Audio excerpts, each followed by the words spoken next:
Welcome back to our studies. We're happy to have you here. We're in 1 Timothy chapter 3 this time, and verse 1 tells us this. It is a trustworthy statement that if any man aspires the office of an overseer, it is a fine work he desires to do. Now there's a lot of confusion about this subject. It should be simple, but it's not. People add things to it, and there are a lot of misconceptions about it. Now, in the Bible, the word overseer, elder, and pastor are all used synonymously. It's talking about what we generally call the office of an elder. But people make mistakes about this.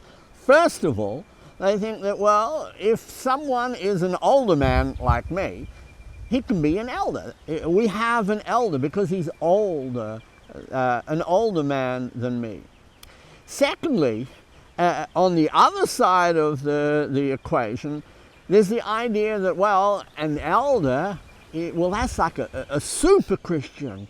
You have to be completely faultless, and it really is impossible to get that. Both of these ideas are mistakes, and the answer to any mistake that's made about a biblical subject is go back to the Bible and just see what the Bible says about it. So we're going to go and look through this passage. We're going to be reading 1 Timothy chapter 3, verses 1 through 7. Notice, we've already read verse 1. It's a trustworthy statement. If any man aspires the office of an overseer, it is a fine work he desires to do.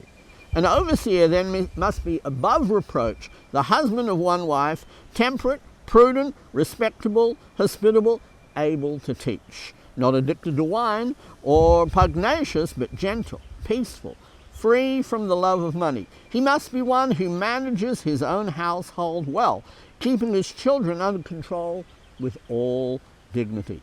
But if a man does not know how to manage his own household, how will he take care of the church of God?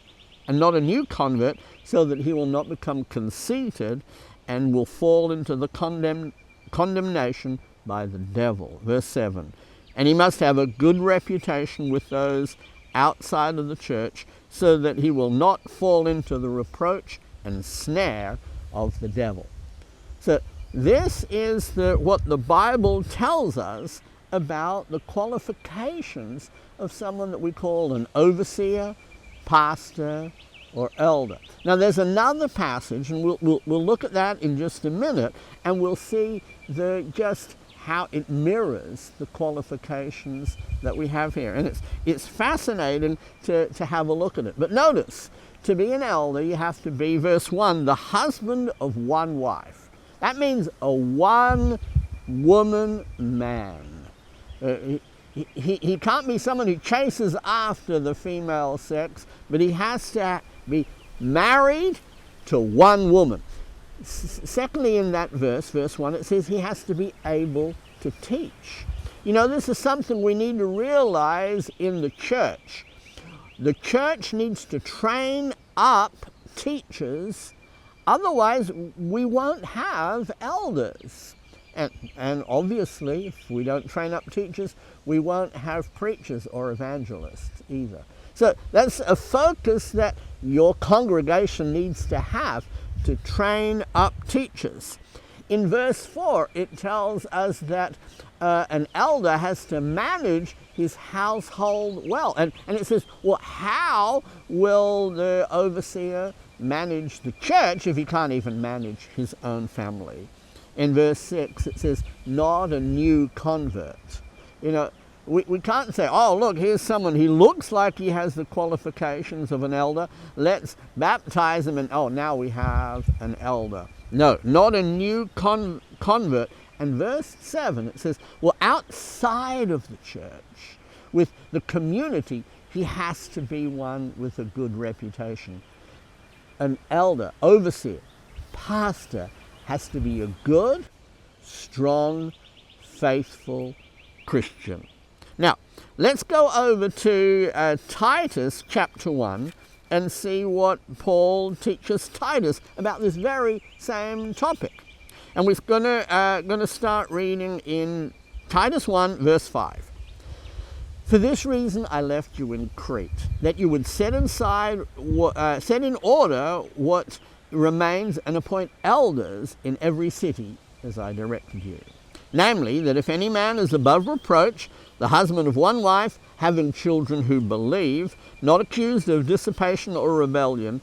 For the overseer must be above reproach as God's steward, not self-willed, not quick-tempered, not addicted to wine, not pugnacious, not fond of sordid gain, but hospitable, loving what is good, sensible, just, devout, self-controlled, holding fast to the faithful word, which is in accordance with the teaching, so that he'll be able to both exhort in sound doctrine and refute those who contradict. You see, it's basically the same list because it's the same office. But notice this. In verse 5, Paul clearly points out that Titus had to appoint elders in every city. And then in verse 7, he changes to the other title that he used over in our passage in 1 Timothy.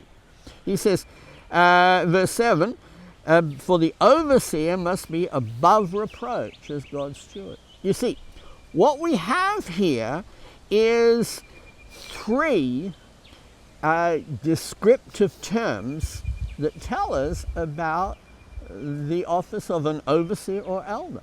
The first one is an overseer. The idea of that is a military term, and he has to oversee and guard the church. It's one that he has to protect it by being observant and looking around what's happening. The second one, elder, well, that talks to this man is not someone who is young and foolish, but an experienced man, an older man whose gray hairs give him wisdom.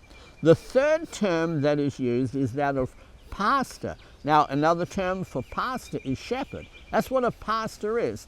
You know, it's interesting and maybe surprising that in the New Testament, no preacher is ever called a pastor.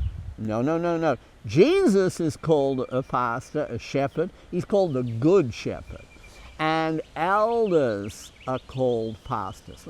Let's have a look at an example of that in 1 Timothy chapter 5. Now, so 1 Peter chapter 5. Now, Peter was an apostle and an elder. Now, notice, 1 Peter chapter 5, verse 1. Therefore, I exhort the elders among you as your fellow elder and witness of the suffering of Christ and partaker also of the glory that is to be revealed. Shepherd the flock of God among you, exercising oversight, not under compulsion, but voluntarily, according to the will of God, and not for sordid gain, but with eagerness. Verse 3, nor yet lording it over those who are allotted to your charge, but proving to be examples of the flock. And when the chief shepherd appears, you will receive the unfading crown of glory. So you see, Peter here is teaching his fellow elders what they have to do. First of all, he says you have to shepherd, verse 2, the flock of God among you. You see, this is that same word, pastor. Now, the term pastor is a noun. This is the verb form of that noun. What does a pastor do? He shepherds the flock of God. Who is it that is to shepherd the flock of God? Well, the elders. But notice, as we continue, verse 2, shepherd the flock of God among you, exercising oversight, not under compulsion, but voluntarily. This oversight is overseer. Now, in your translations, the term overseer may be translated bishop, which is a transliteration of episkopos, it's the Greek word. But overseer and bishop are the same term, and it's that idea of exercising oversight, watching over the flock. The elders, overseers, and pastors are all the same office, they're the same people. Now, whenever we read of elders in the New Testament, there's always a plurality. There's more than one. It's not one man who's given this task, but at least two, and sometimes more. So, we're going to continue in our studies in the following weeks of 1 Timothy chapter 2, but 1 Timothy, but this time we wanted to have a look at this idea of elders. Now, maybe you have some questions that go along with this. We welcome questions. We welcome any contact from you. If you've enjoyed this video, hit the like button. If you're not subscribed yet, subscribe. And that way, each week you'll get a notification that there's a new video.